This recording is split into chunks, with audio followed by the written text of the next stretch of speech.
Estimados estudiantes, bienvenidos al parcial número 5.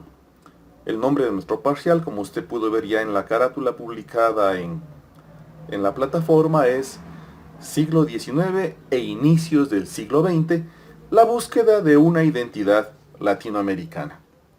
Vamos a ir hablando durante este parcial de todo lo que desemboca luego de los procesos de independencia, es decir, mirar cuál fue la realidad de los territorios latinoamericanos una vez que cada uno de ellos, se independiza de la corona española. El primer tema que vamos a revisar entonces es el proceso de independencia política y la vinculación al mercado mundial. Ese es el tema. Por favor, en su cuadernito entonces coloque el proceso de independencia política y la vinculación al mercado mundial. Dos apartados o dos subtemas importantes vamos a tratar durante este video.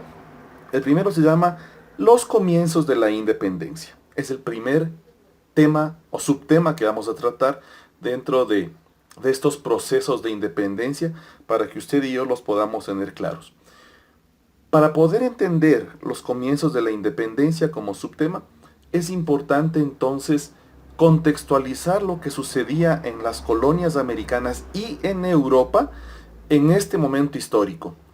Primera cosa, hay una dinastía que va a reinar en España o que va a tomar el reinado de España, que es la dinastía borbónica, ¿sí? La dinastía borbónica va de alguna manera a establecer una serie de reformas a lo acostumbrado a lo que estaban las colonias americanas. Considera lo siguiente: la distancia, las pocas comunicaciones de la época van a hacer que las noticias de España lleguen con cierto retraso y no con la fiabilidad o con la exactitud que demandaba el rey de España. Entonces, los colonos, los españoles nacidos acá, criollos, mestizos y demás, estaban acostumbrados a hacer su vida de alguna manera, es decir, establecieron su propio ritmo de trabajo, establecieron sus propias normas de convivencia, establecieron sus propias políticas de control, en algunos casos yo diría bastante alejadas de lo que la colonia española o de lo que el rey de España, mejor dicho, proponía. Entonces llega la dinastía borbónica, llega esta nueva forma de administrar los territorios ya conquistados, y ellos van a hacer algunas cosas, entre ellas establecer un gobierno centralizado con una administración reformada y una mejor producción agrícola e industrial, con promoción y protección del comercio ultramarino. Fíjese entonces, va a romperse una forma de vida, va a romperse una costumbre de vida a la que se habían apegado los colonos y sus descendencias en los territorios americanos. Viene esta nueva dinastía de gobernantes y con ellos control. Un control a la producción, un control a la comercialización, un control a través de un gobierno centralizado, es decir, ya no iba a haber tanta autonomía como de pronto había en la época para autogobernarse, sino que el rey Fernando VII va a establecer ciertas políticas de control de tal manera que se garantice para la corona española, se garantice el hecho de que ellos puedan seguir usufructuando de la colonización americana. Sin embargo, va a suceder un hecho trascendente. Va a aparecer un personaje en este momento que yo diría es el que da pie a que se comiencen a dar los movimientos independentistas americanos. Este personaje, alejado totalmente de nuestra historia, yo diría que en los libros poco influyente lo han colocado, y es don Napoleón Bonaparte. Considera lo siguiente: Napoleón Bonaparte había tomado ya el gobierno de Francia, se había establecido como emperador, había sido reconocido por el Papa de la época, y estaba en franca expansión de su imperio franco-germánico, y más adelante se va a llamar Sacrosanto Imperio Germánico, y algo más que no me acuerdo en este momento. Sin embargo de eso, llega a España, va a tomar prisionero a Fernando VII, y con esta acción por parte de Napoleón Bonaparte, en América se van a encender las alertas de lo que está pasando en España y de la oportunidad de aprovechar este desfase monárquico, o esta, ¿qué será? Pues ruptura o derrocamiento de la monarquía. Las colonias españolas se habían quedado sin cabeza, se habían quedado sin su autoridad máxima. Considere lo siguiente y que dice nuestro libro: las guerras de independencia en un principio no se dieron por la emancipación de España.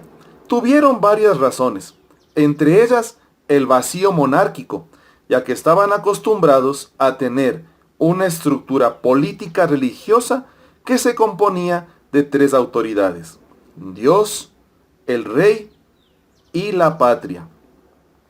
Bajo esta premisa, entendiéndose que la estructura monárquica, o que la estructura política, o que la concepción de autoridad en ese momento era Dios, el rey y la patria, y al faltar uno de estos tres ingredientes, toda la fórmula, por llamarlo de alguna manera, se acabó, se desequilibró. Esta ecuación, que de alguna manera daba como resultante gobernabilidad, se había desmembrado. Uno de los componentes ya no existía. Entonces, tal vez para muchos fue la oportunidad propicia para comenzar desde América a intentar liberarse de la corona española, a intentar generar procesos de independencia que de alguna manera logren esa emancipación tal vez anhelada por muchos. Ojo con lo siguiente: esta emancipación entonces no nace de un deseo de libertad. Tiene dos prerrogativas, o tiene dos antecedentes. La una, sería el control que comienza a ejercer la dinastía borbónica a través de Fernando VII sobre todo lo que sucedía en América. Es decir, esas libertades, hasta esas malas costumbres, iban a ser controladas, tal vez hasta exterminadas. Primer antecedente, es decir, los criollos, la clase alta y media alta de la sociedad de la época, van a comenzar a ver que su libertad, que su autonomía, que su forma particular de manejarse comenzaba a estar en peligro. Por una acción divina, entre comillas divina, Fernando VII es apresado, España se queda sin rey, las colonias se quedan sin su referente de autoridad, y es el momento propicio para entrar en procesos de independización. Ojo con lo siguiente: una forma de rebelarse era mediante el rechazo al pago de impuestos y tributos, la desobediencia a la autoridad por parte de la clase trabajadora. ¿Qué quiere decir esto? Este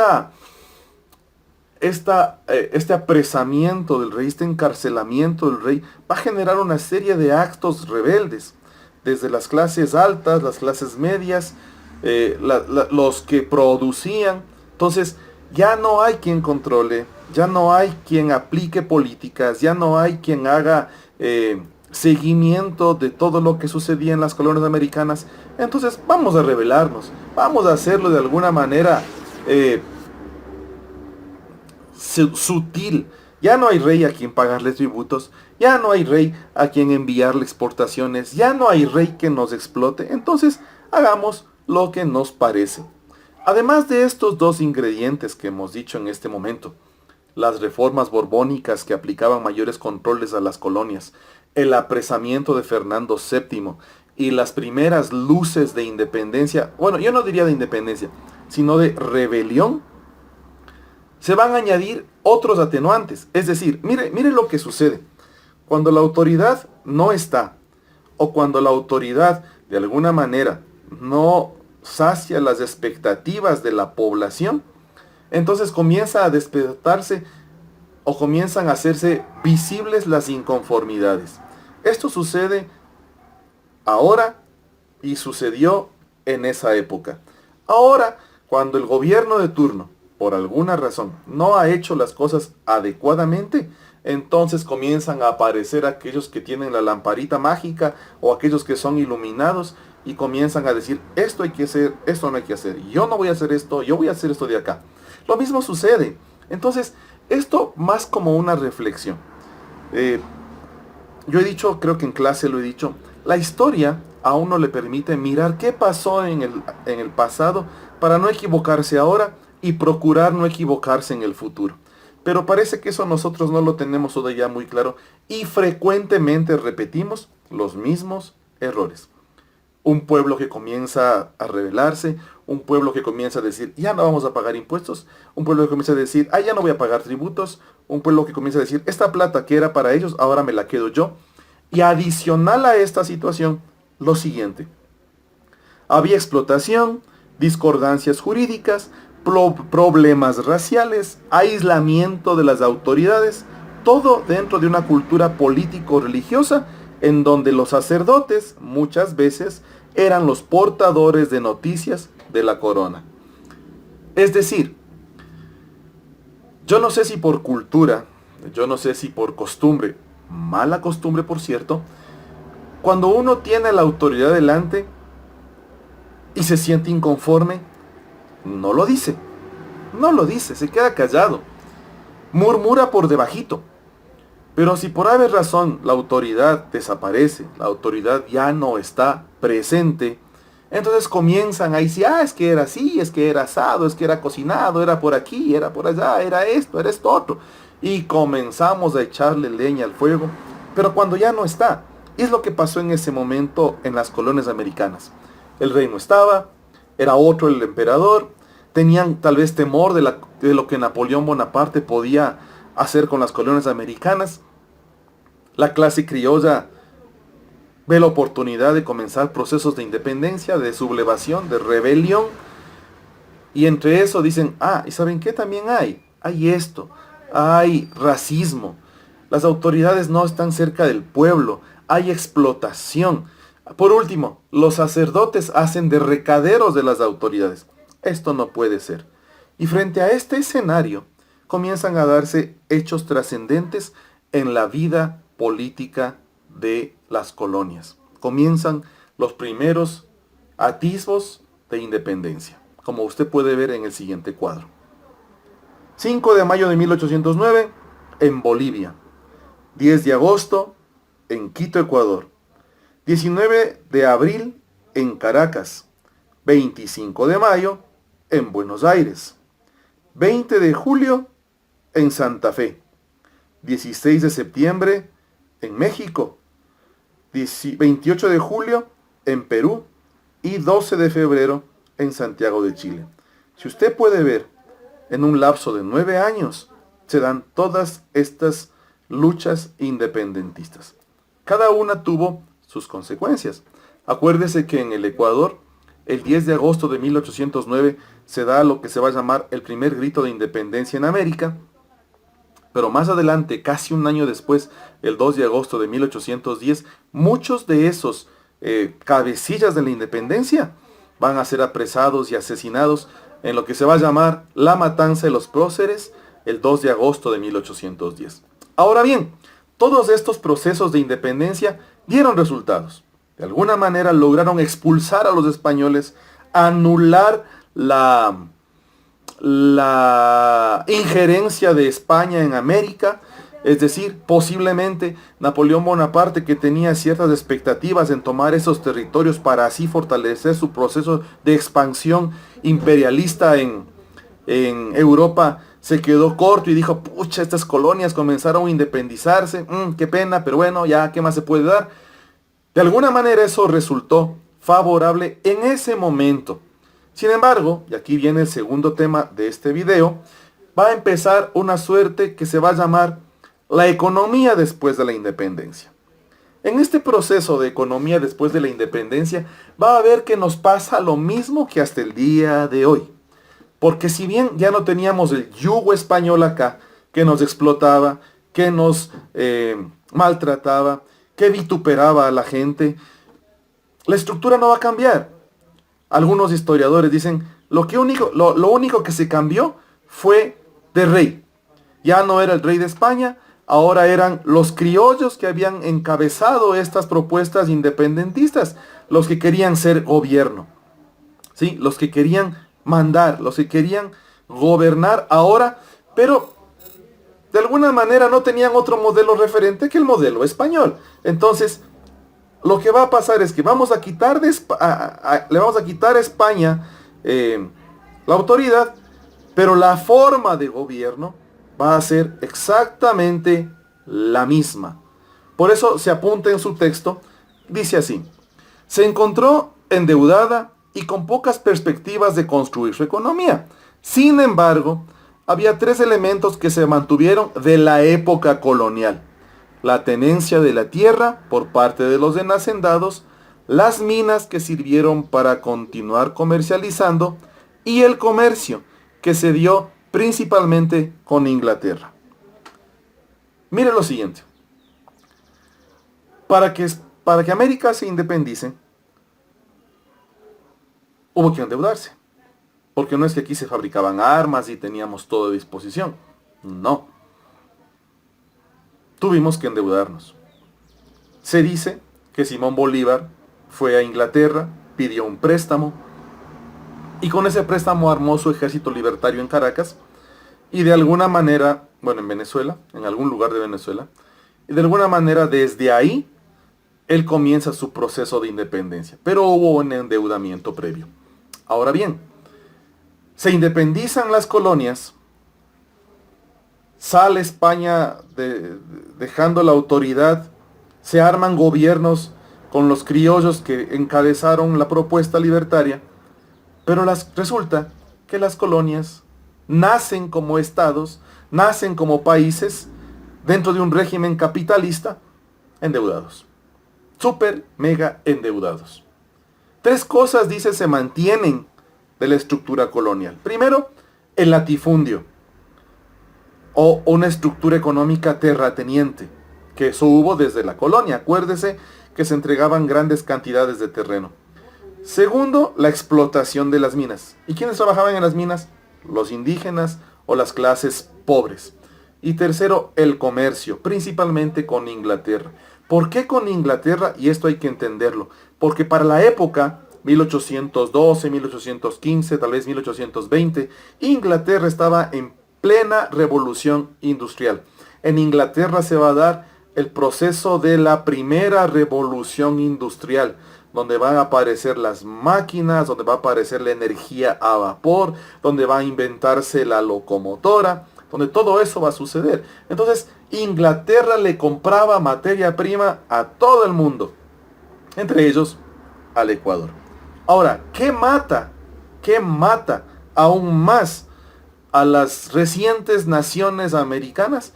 El hecho de que, así como en esa época y hasta el día de hoy, en muchos casos nosotros como nación somos entes exportadores de materia prima, pero importadores de productos terminados.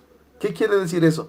Que si yo vendo petróleo, se me ocurre ahorita, a $60 el barril, compro gasolinas, compro diésel, compro aceites derivados del petróleo, pero más caros. Además de esto, considere lo siguiente. La Iglesia Católica y la milicia fueron los grandes ganadores de esta guerra independentista. Mire, ¿qué sucedía en la colonia?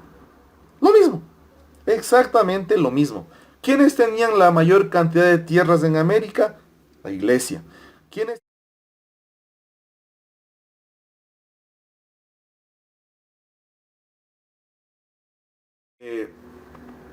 Ya, ya me olvidé.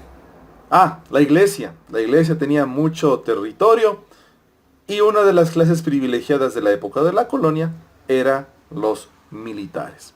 Además, tome en cuenta el siguiente texto.